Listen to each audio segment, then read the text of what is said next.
Par contre, il peut y avoir de la feinte, il peut y avoir de la mobilité. Le but, c'est de réussir à prendre le contrôleur de vitesse. C'est bon pour tout le monde?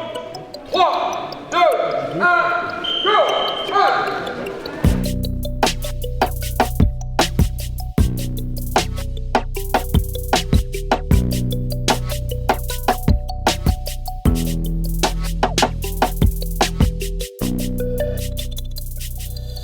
Sur ce stage, on a les équipes de France seniors et les équipes de France jeunes qui sont réunies. Donc pour les équipes de France seniors, on est sur le dernier stage estival. La finalité de ces saisons, c'est les Jeux Olympiques début août 2020. Et pour les jeunes, ils sont en pleine préparation des championnats du monde qui ont lieu au Chili au mois d'octobre. Donc deux dynamiques, mais en même temps une bonne dynamique collective. C'est la finalité de la préparation estivale.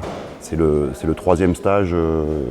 On a regroupé les équipes de France cadets, juniors, moins de 21 ans et seniors. Pour les jeunes, c'est juste une super expérience de pouvoir faire une préparation estivale pleine avec les meilleurs Français. Et les seniors qui ne sont pas habitués à les rencontrer, ça leur fait de la nouveauté, ça leur fait des nouveaux profils et c'est intéressant. J'ai absolument tenu à mettre tous les collectifs ensemble. C'est la première fois qu'on le fait. C'est très lourd en termes d'organisation parce que là, on a 60 sportifs, quoi. Mais par contre, on voit que sur l'ambiance collective, sur l'animation, sur le côté opposition, etc., c'est quelque chose qui est extraordinaire.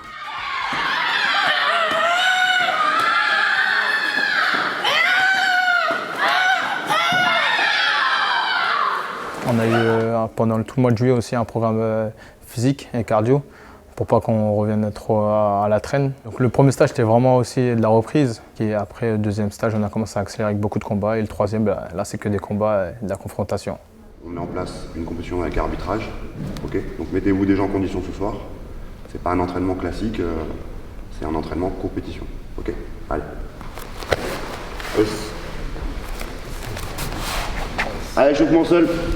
Alors pour vous présenter un petit peu ce concept de compétition en entraînement, on se focalisait beaucoup sur la mise en confiance, sur des automatismes avant les compétitions, mais on rentrait pas assez en fait dans la spécificité et la complexité. C'est-à-dire que la mise en confiance, elle se fait dans un contexte de compétition et pas un contexte d'entraînement. Et donc on est revenu à des choses assez essentielles qui sont remettre beaucoup plus d'agressivité et de combativité dans les séances. Et là, on fait vraiment une mise en confrontation avec des arbitres, avec un timing. On se rapproche de la réalité. Il y a des combats où on s'énerve, où on n'arrive pas à rattraper et autres, et on bosse dessus sur chaque entraînement, donc ça nous rapproche de la réalité de chaque combat.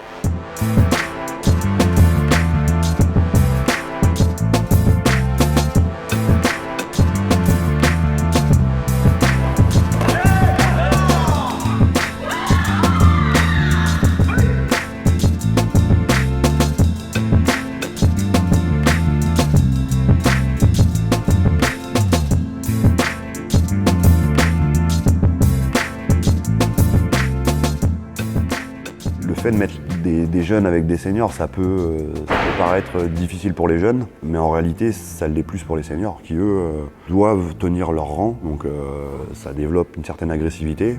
Quand un senior se prend un point par un petit cadet, ça arrive, derrière, il n'a pas envie de rigoler avec lui. Donc c'est bénéfique pour tout le monde.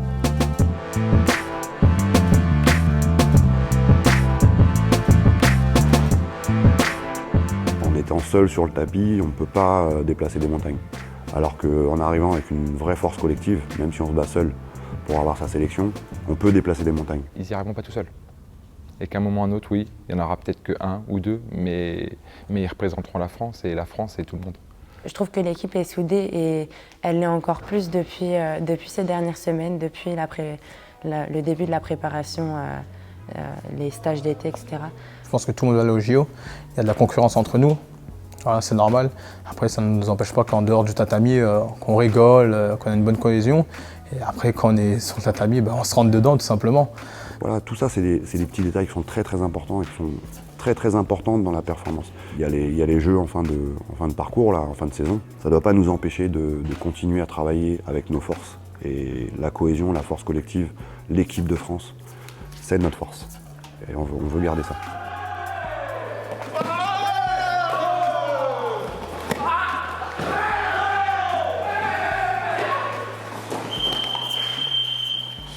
Aujourd'hui, c'est tous les mois une compétition d'un niveau mondial.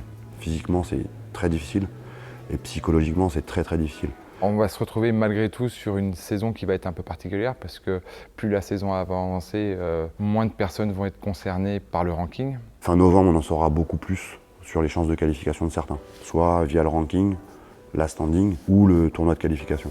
Le ranking, c'est 4 qualifiés et puis après, c'est 3 au TQO. Donc il y a quand même très peu de chances, 10 participants par catégorie, alors qu'un championnat du monde, vous en avez 70. Quoi. Donc on leur a fait comprendre que les jeux, c'était quelque chose qu'il fallait qu'ils se battent pour essayer de se qualifier, mais qu'il y avait vraiment d'autres enjeux. C'est un événement planétaire, c'est une chance pour le karaté de pouvoir y participer, mais il y a une vie avant et il y a une vie après.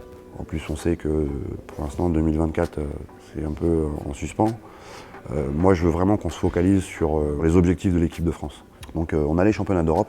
C'est avant les Jeux, mais on veut ramener une équipe forte à ce championnat d'Europe. Et puis derrière, on a les championnats du monde à Dubaï, et il va falloir qu'on les prépare de la meilleure des manières. Et moi, j'espère qu'une chose, c'est que les autres équipes se préparent pour les Jeux, et uniquement pour les Jeux, se focalisent là-dessus, et que nous, on se prépare pour les Jeux et pour les championnats du monde.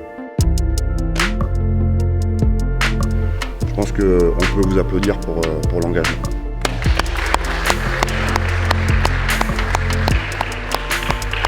Allez, enfin, salut. Merci.